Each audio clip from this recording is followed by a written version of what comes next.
everybody, my name is Brooklyn, otherwise known as TheDramaticOtaku, and welcome to my bed. Welcome to the weeb wrap-up. If you're curious at the setting as opposed to my usual setup, then that would be because the puff-faced bandit has stolen all of my money, thus meaning the production quality has gone down. So if you want to contribute to the production quality of my channel, then please like and subscribe. It is free. You're not giving any money, just your time. Let's just jump into it. So if you don't know what the weeb wrap-up is, it is my bi-monthly review series. Even though I felt like I've just did the last one, it is my bi-monthly review series of all the anime and manga I have watched and read over the last 2 months. Now, as always, when it comes to my weeb wrap-ups and all of my reviews on this channel, it is heavy with spoilers. So, be warned when you watch this. There are spoilers for every single series that I talk about in this video. Also, for anyone wondering, my cat is fine. I just need to keep an eye on her. That is why this has happened. Anyway, so this is the May and June weeb wrap-up. We're going to start out with May manga. And you're gonna get nothing! Yeah, no, I didn't read anything in May. Which I don't think I did last year either. Really hoping this isn't a trend. Anyway, let's go on to May anime. And I did watch anime in May. However, the anime that I watched in May was the One Dance anime. If you want a full in-depth review of the One Dance anime, I will link the video that I did on One Dance in the description, in the iCard, if iCards are still a fucking thing. I will give you a short blurb from that review, or of that review, of One Dance, because I think after this video, you should go and watch that in-depth review instead. So, in essence, I liked the anime enough. Narratively, I really enjoyed it. It's one of the few anime adaptations from manga that I've read and not gotten bored for. The elephant in the room is very much the animation. It is extremely jarring. I appreciate what they went for, but I am yearning for dance the way it is animated in the novel, because it is basically animated in the volumes. I want what Haikyuu did to volleyball, to One Dance and hip hop. I gave it a 6 out of 10. I'm gonna up that to a 7 out of 10. Disappointed at what potential this had, but pleasantly surprised at how it turned out. Moving on. So I'm gonna go into June anime because, like May manga, I did not watch anime in June. I did watch quite a few movies in June, but none of them were animated. But there is one standout that I would like to talk about, which is not an anime, but it is a TV show, and this is Pose. I really want to briefly talk about this series, as I believe it is an essential queer viewing, a period drama of queer people of colour living in New York in the 80s amidst the AIDS pandemic. This series explores ballroom, its culture, how it changes, how the AIDS pandemic affected Black and Hispanic communities, especially with the main characters being Black and Hispanic trans women. Of course, it's a drama and not a documentary, and I feel a viewing of Paris is Burning before watching the series will help you better understand the culture portrayed. It's funny, campy, queer, and one of the most heart-wrenching series that I have ever watched. Across the 3 seasons, the 2 most gut-wrenching episodes is Season 2, Episode 4, Never Knew Love Like This Before, and the series finale in Season 3, Episode 7. And the worst part was, I knew what was gonna happen. Because the whole reason I know about this show is because I saw clips all over YouTube Shorts and Instagram. And it is some of these funny moments that are in the most gut-wrenching episodes in this series. This series is a fucking gut punch. They're what made me want to watch the series in the first place, and yet I was still bawling my eyes out at the end of these episodes. Never Knew Love Like This Before is the best episode in the entire series, as it focuses on a character who up until this point was almost the comedic side character, and it makes me care about her like no other character in the series. And like I said, I bawled my fucking eyes out. Even more so than the series finale. Of course, I had my issues with the episodes feeling very, well, episodic, with massive time skips, information simply being told to us, and the final season being very fantastical as compared to the slightly more grounded prior two seasons. I love this series. I would recommend, before going and watching the series, to watch the documentary Paris is Burning. It is, to my knowledge, free on YouTube, though there is some cuts in it due to copyright reasons, which is a bit weird. But I would definitely watch that before watching the series, just so you get a little more understanding of ballroom culture going into the series, but you don't necessarily need to. And the documentary is shorter than some of the episodes in this series. And then watching Pose. This is an essential viewing series for me, and it gets 10s across the board. So I really recommend this. If you live in Australia, it is free with SBS at the moment, though it does leave, I believe, next month. Do with that what you will. It's not anime, but I didn't do gay anime this month, as you may have noticed. Oh, sorry, in June, as you may have noticed, because I was too preoccupied with watching this series.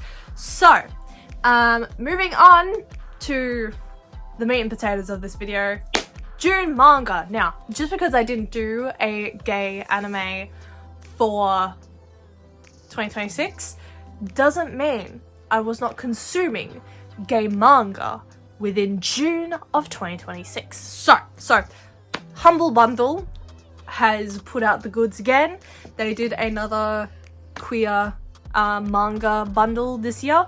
They also did, I think, Yuri game bundle or whatever, but I bought the bundle. I got a bunch of queer and queer adjacent manga. Here's some of the series, or sorry, here are all of the series that read in June, some of the series that I got in that bundle. So starting off with Sugar Dog Days, not to be confused with Dekoboko Sugar Days. Sugar Dog Days is a really simplistic and realistic concept with a vague age gap, and the protagonist's friends are really chill about him being gay.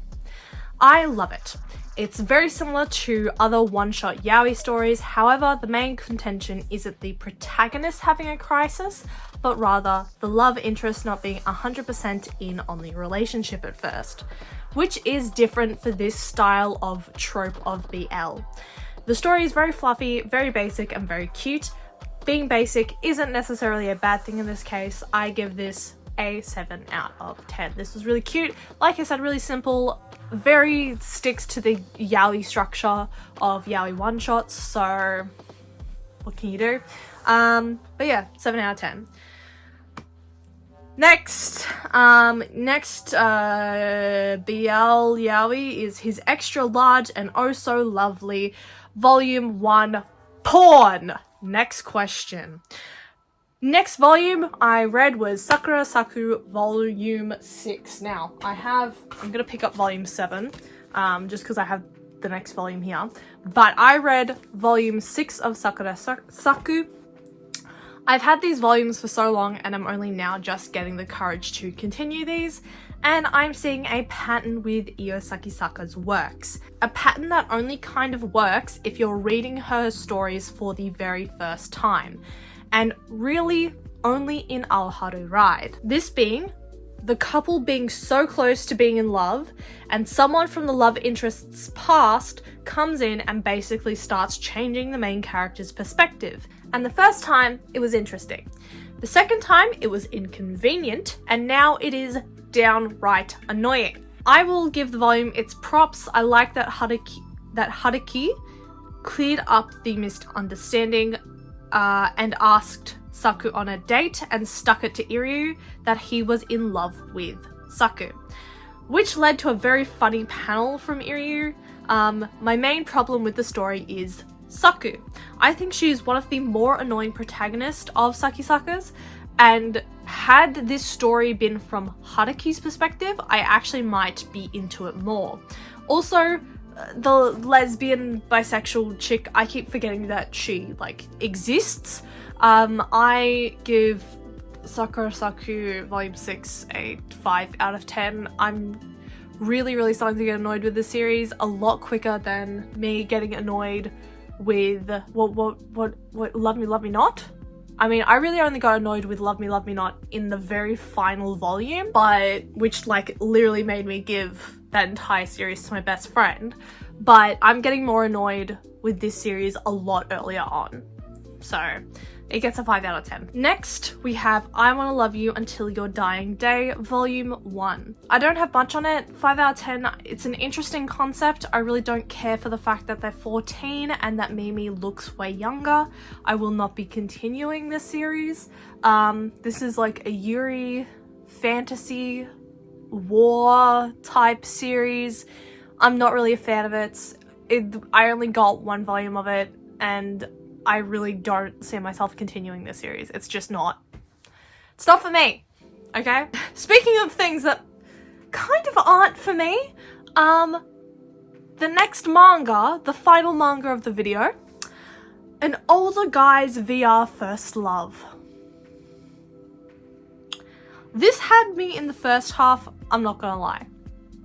Naoki is an older man who plays a lot in VR with a high school girl model. When he meets Honami, a busty bunny girl avatar who Naoki falls in love with. Sounds suspicious as hell. Just stay with me for now. Sounds suspicious until you learn that Honami is actually an old man who needed to be in hospital due to assumedly some sort of throat or lung cancer based on the hole in his throat that he has to plug up. So it starts off as Yuri and ends up being old man Yaoi. I'm still not 100% on this concept. It is interesting and I appreciate that it's an attraction to the person behind the VR headset and not the models. And even then it's a friendship being formed, a trust, but I don't know. Again, a very odd concept and it's really not the story for me. The afterword of the series gives you a look into who and what the story is made for, but again, I'm really not 100% there with the concept. I gave it a 5 out of 10. It's a interesting enough story, but there is just a level of slight discomfort I had reading the story itself. So yeah, I gave it a 5 out of 10. Now, because this is a very short wee wrap up, I wanted to share a bit of good news from the, I guess, gay manga adaptation world. But one of my favorite gay horror mangas that I've reviewed in the past, that I actually bought the Japanese volumes for, Sleeping Dead, is getting an English release. It is getting an English release under Seven Seas Entertainment, and it is going to be released as an omnibus. I am very, very excited. I will be purchasing it in English so I can read that second half, but it will be coming out in December of this year, and I'm very, very excited for it. So what anime and manga are you excited for coming out this year? What is your favorite anime and manga? Do you have any recommendations for me? Please let me know down in the comments down below. And I hope you guys enjoyed this video, and I will see you guys in the next one. Bye!